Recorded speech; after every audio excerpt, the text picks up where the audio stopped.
Hello everyone, welcome back. In this video, I will show you how to buy USDT in Kraken app. In order to do this, you first have to launch your Kraken app and then you just have to log in into your account. Now once you've successfully logged in, on the home page, you are going to see this search bar. So in the search bar, you will have to search for USDT, and once you type USDT, you are going to see USDT in various pairs like USDT slash USD, USDT slash EUR, USDT slash GBP. So you just have to choose the pair in which you want to trade. Let's say you want to purchase USDT with euro, so you will have to select the pair of USDT slash EUR. Now over here you are going to see this buy option in the bottom.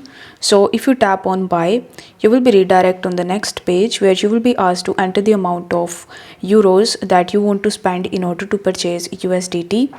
Afterwards, you need to enter the amount and you simply need to tap on the buy USDT option. This way your order will be placed and you are going to get your USDT in your Kraken application. If the video was helpful, then don't forget to like the video and subscribe to the channel. Thank you so much for watching.